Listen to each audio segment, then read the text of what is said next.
All right, welcome to Equal Time Soccer. We have the running, gunning outside backs for the Gopher Soccer team. We have Abi Frandsen Alana Dressely.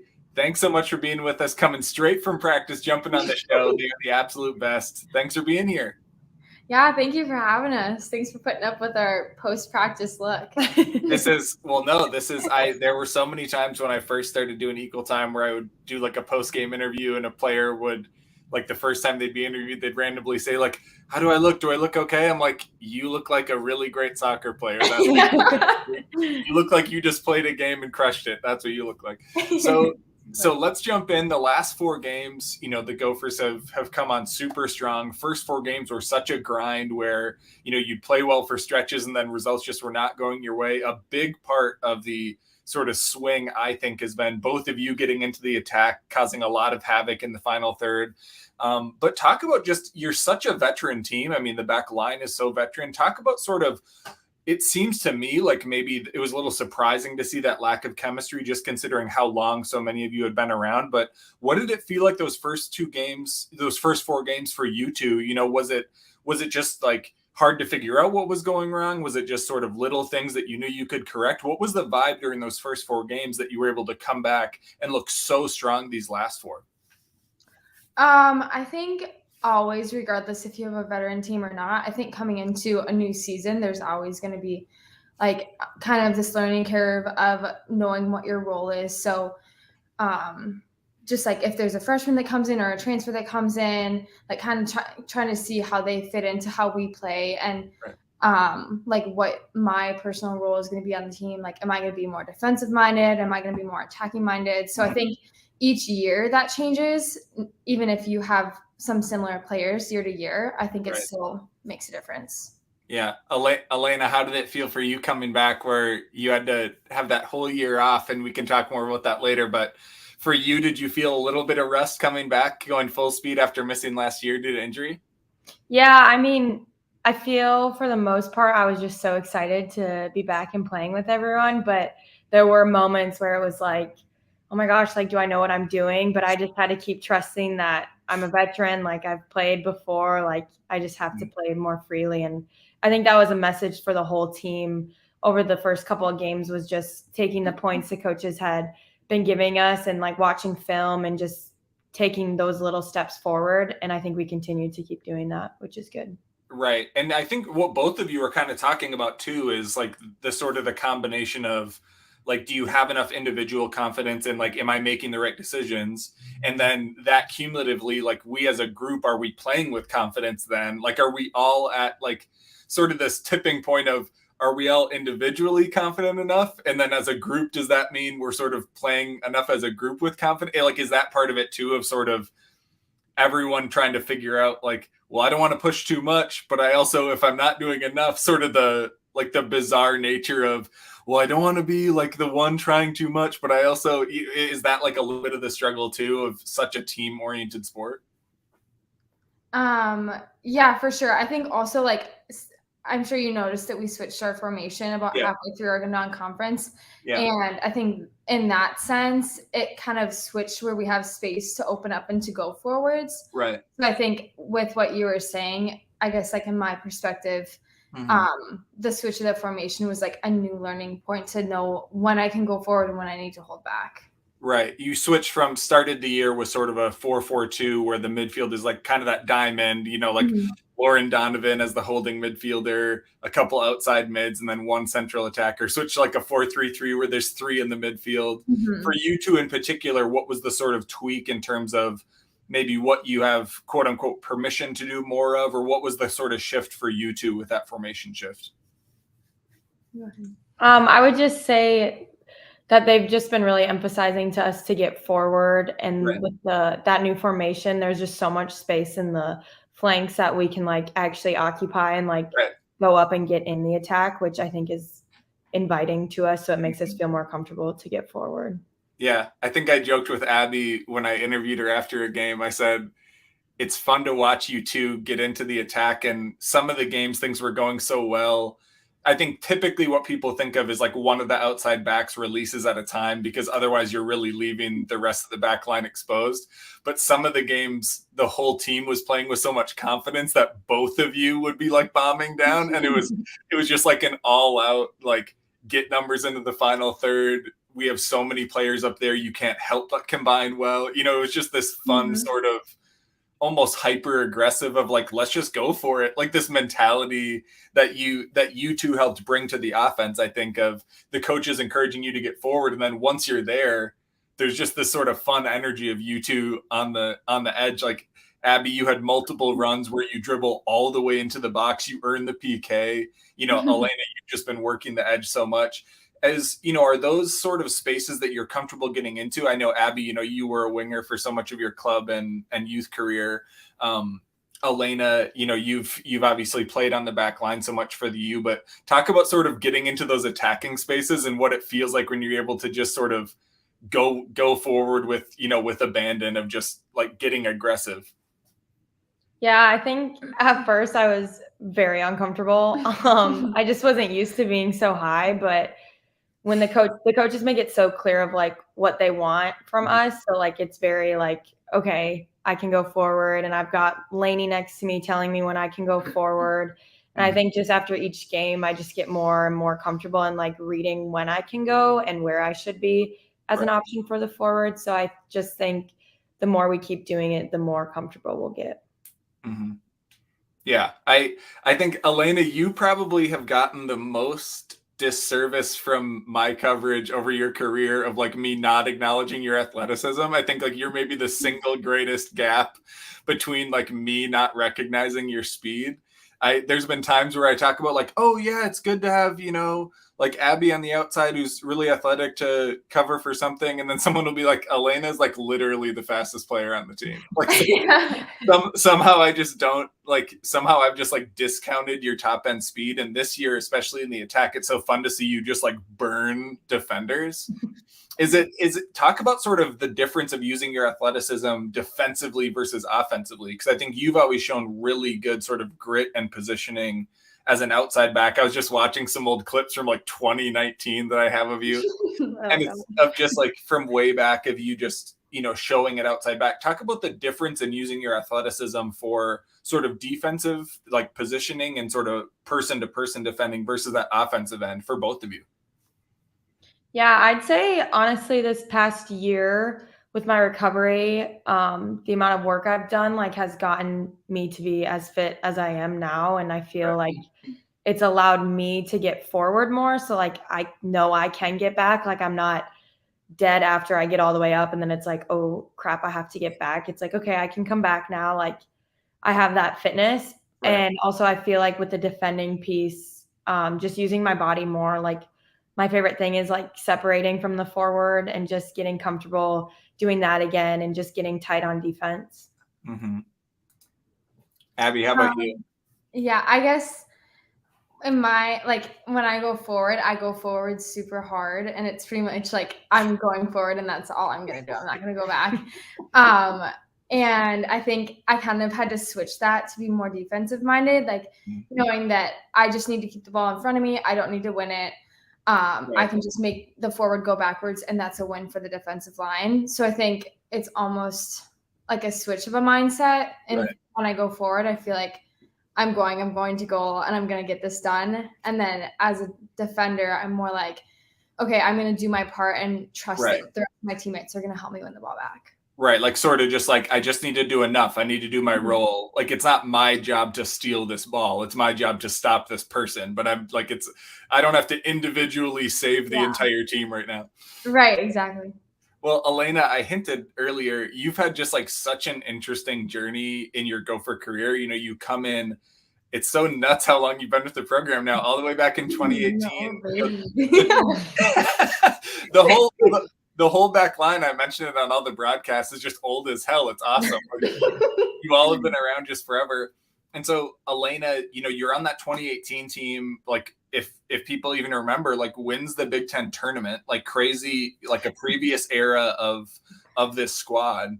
And then 2019 is just objectively by the record, like technically the worst year in program history, just a brutal season where it's just like the mix of folks. It's not like the team didn't have talent, just stuff didn't go the right way. You all had a great win against like a ranked team that year. Like there was plenty of potential, just stuff didn't click. 2020 was super chill. Nothing happened. No global pandemic, nothing nuts that moved the entire season to the spring, obviously.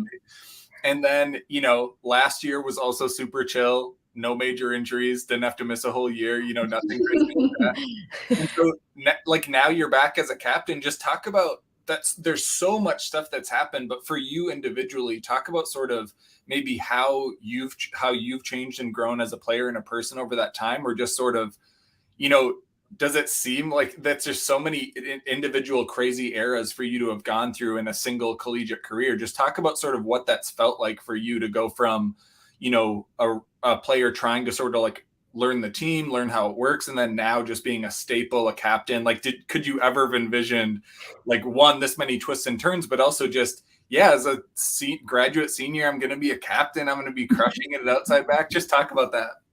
Yeah. I think with my freshman year, it was definitely a learning year. It was challenging, like coming in and just seeing your place. And I just knew that I just had to work really hard and just keep working. And that off season and that spring was a really good time for me to grow, and that summer. So that led me into my sophomore year, which for me personally, that was a good season because I started to play. I got to see the field, so that was fun. But the season itself was not enjoyable. Right. And then junior year was COVID. So that was just an interesting year within itself. And then senior year was my injury. So I think just through all those challenges was just to continue to work hard and really focus on my relationships with girls on the team. Like this past year, they truly were the ones that kept me going in their belief. And it made me want to come back and play again. And just to feel their support, and especially the support from the staff, is just something that has always like kept me going. Right. Yeah. I can't imagine. The injury stuff is just nuts. I mean, sometimes I do entire shows with people about like injuries and recovery, just because it's crazy to think like the amount of like mental and emotional resilience and physical resilience you have to just like build back. And then you come back and you're just looking like a boss, this fall. And you said you feel like you're in the best shape you're in, but what it takes to get that is like nuts, like 12 months of just killing yourself, basically, like just crazy amounts of investment. So that's just wild. Abby, you had a great interview that I missed at the time, but in the spring with Radio K. And so there's some stuff in there that I wanted to follow up with you on. You mentioned, spots that were talking to you back during your recruiting days, which even for you, you're a junior, you're not quite up in seniority like Elena, but still for you probably feels forever ago of like when you were getting recruited. But you mentioned some of the folks that were giving you offers. You mentioned, Boston U and Creighton as maybe some places that were sort of towards the top or other places you considered. Talk about, when that process happens. I still think people probably don't have that good of an appreciation of what it's like to be recruited as a D1 athlete, or maybe I'm just projecting myself onto everyone else. I certainly don't know what it's like. Yeah. Talk just a little bit about did you visit BU and Creighton? Like what actually happens on those visits when you show up? I always see the recruits at Gopher games. Like I see the sweet little kids there chilling with you guys. What do you actually do when you go to that visit? Is it just like a weekend watch a game, like, shredded on campus with the team? Like what are those visits like? Yeah. Well, I guess now that I think back about it, I think just how young I actually was. And now, obviously, the recruiting rules have changed. And now you have to be a junior in order to come on campus and have a visit. But I was like freshman, sophomore, and same with Elena, visiting schools and kind of trying to immerse yourself in the college life and see what it's like to be on that team. I had the opportunity to visit both Boston U and Creighton multiple times and loved them both. I thought they were fantastic. And I think it's interesting to go visit different schools just to see what they have to offer, both as like a school standpoint and a soccer standpoint, and also how they react to having you on campus and everything like that. Right. In the end, obviously the U just stole my heart. So I'm here. But yeah, I think how the U does their recruiting process and how they really sell the school and the soccer program is what sold me. And yeah, Elena, what do you remember about back then about, did you have schools you were considering? Did you have different and even for you, Abby, were the offers like markedly different, or because you were a decently high level prospect that like had a lot of all-state honors and like both of you had a lot of like prestige coming into your recruiting? Did you were all the offers somewhat similar? Were they dramatically different? Did you even give a shit when you were like like a freshman? Like what was that like too, Elena? Gosh, that was so long ago. From what I remember was I knew I wanted to stay close to home, and when the U showed interest, I went to some camps, and honestly, at first I was a little nervous to like go to a school like in the city. But once I came on campus, you slowly realize it's just like next to the city. Yeah. And it was perfect. It was just what I wanted, and just the team culture and the way the girls all were friends, and it just had that family feel, and I knew that's what I wanted. Yeah, I come from a town even more rural than where Abby grew up, so I'm not going to make Abby talk about what she thought about the city before she went there. Gosh, I was ready for the city. I was ready to get out of the small town. You were like, I'm going to go to the big city. I'm going to see shows. I'm going to do it all. Yeah. I am super curious, even because a lot of the teams that we're talking to you, Abby, or even just in general, I think it's really interesting the difference between sort of like how programs sell themselves to recruits and then like how the environment is once you get there. And it's just like I've heard of a lot of players who, especially the ones that transfer, they're like, I mean, it just like wasn't anything like that. So I'm curious because this was so long ago. So I mean, I guess it's not that super worthwhile. And now you have Aaron and a whole different coach, all those things. So I guess it's not really worth talking about. But I find that part super funny, especially when you're like 15, like trying to decide on a school, and you're like, like, did you watch a lot of like the U's games so you at least like kind of had a vibe of how they were playing, or did you just kind of rely on how the coaches like describe the program? Both, I'd say. I came to a lot of Gopher games going through the recruitment process and even just growing up too, so I had a good sense of how they played. But then like I never would go to a Boston U game growing up because that's just pretty unreasonable, but it was nice to be able to see them play on campus. And same with Creighton, just like to get a feel for how they play differently from each other. So yeah, the Creighton Stadium and the campus is pretty cool too. Like when you all played there in the spring, I went down there in the spring and I was like, damn, this is actually pretty sweet. We do share it with men's soccer though. So right. We'll do a quick break to let folks know this show is brought to you by Pentz Homes. Whether you're buying or selling or looking to do some projects in your current home, Nate and Lydia can help you find what you need. Financing for a basement remodel, looking to add a second bath or a workspace now that you're working from home, Pentz Homes and their preferred lender Angie Shear with Luminant Financing can help you find the right financing tool. Go to penthhomes.com or find them on social media at Pentz Homes. You see, I threw their logo right on the screen. We're thanking them out right away. Well, we need to get you all out by 6:30 because you're going to go watch Wheel of Fortune, obviously. So we have some final questions. I pulled because we know stats now. We have access to some advanced stats. And I'm going to quiz you two on 3 different categories. So in non-conference play, we're gonna quiz you, and you'll go back and forth. We're gonna see if you know who is the best on your team in these categories.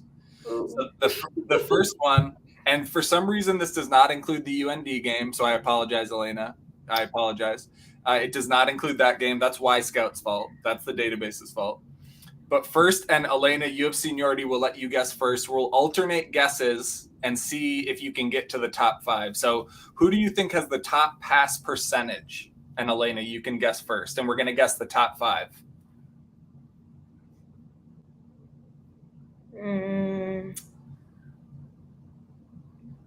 Row. She's on there. So now, Abby, you have to guess anyone else in the top 5. Donnie. Yes. That's another one. Gabby. Yep.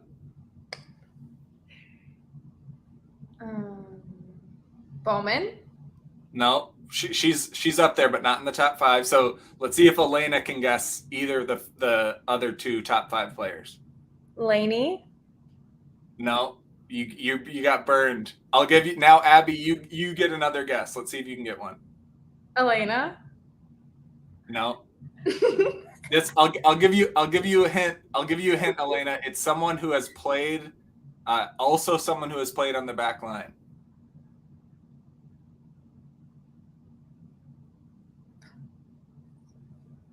No. I'm not telling you. It's Abby. You guess if you can guess. Is it E? It is. Yes. And then the other top 5 member is Amelia Brown. Oh yeah. Amelia. I will also say well, actually, I can't say this until the end because it would give stuff away. The next 2 categories are totals, so keep in mind that like the number of minutes someone play will impact these. So just as a heads up. Mm-hmm. So next one is duels. I can't tell you exactly what is categorized as a duel, but I think it is thought to be like a one-on-one challenge that a player goes into. So Abby, you can start this one. Name top 5 duels in non-conference play for the Gophers. Oh, Lainey. No. Really? No. Total number of duels, by the way. Number of duels. I don't remember. Meg Gray. No. She's up there, but she's not in the top 5. Millie. No. Dang it. Elena? I'm not good at this. Kenna. She's in the top 5. Elena. Yep. What? Congrats, Elena. Elena, you have. There's 3 more.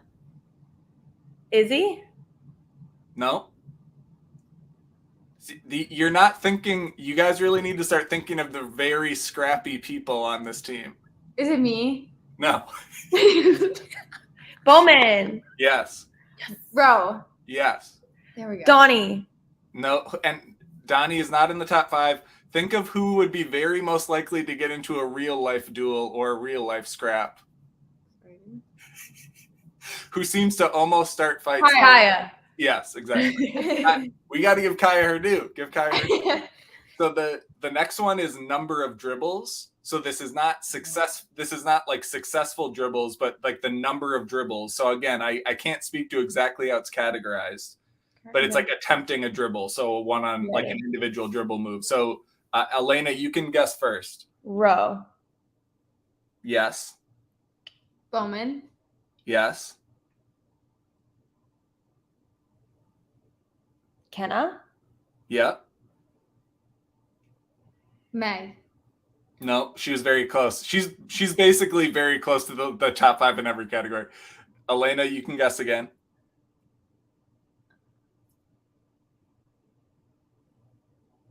Izzy?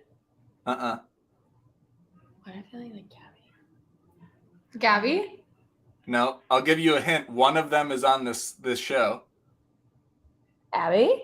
Yep. Abby's up there. Congrats, Ab. No. And there's one more I think you haven't gotten yet. Do we say Meg Gray? Yeah, that's Meg Gray. Krista? No. This is another one where Kaya sneaks in. Oh yeah. She's willing to go with the hard. Really underrating Kaya right now. Kaya's gonna roast you guys. Kaya's not gonna be happy with us. This is great. So we do have a few other fun ones to close this one out. First, I'm curious. You guys, like, college soccer is an absolute grind. It is like nutso. There's no one who respects like the absurdity of what you all go through more than me. So I'm really curious during the fall season or just whenever, when you want to just not think about soccer, just like get it out. What's like a show or a movie that you like need to crush through when you just need to like not think about soccer? Dance Moms.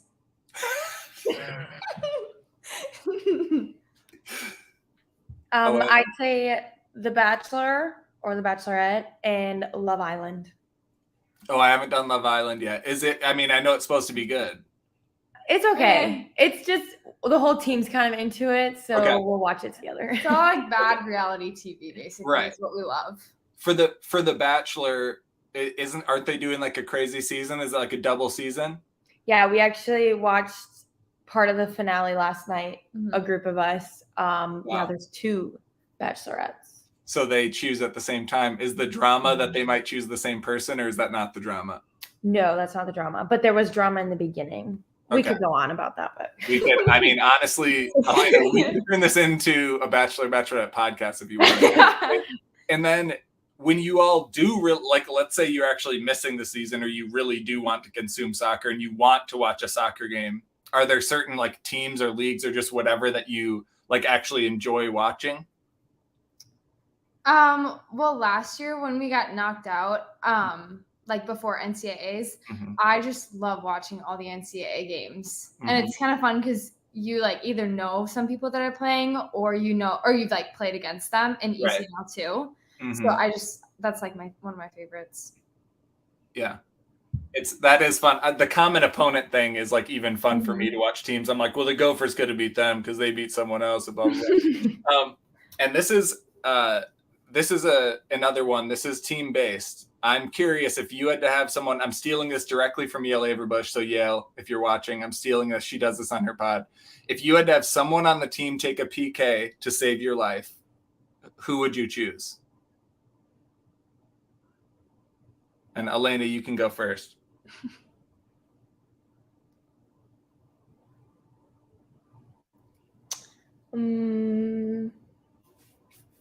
Bowman. Okay. Abby, how about you? I was gonna say Bowman too. She did crush that. She did crush that one. Yeah. Against Marquette. I should have had you list the 5 people to take it in a Big Ten tournament scenario. That would have been great. No, we can't give that away.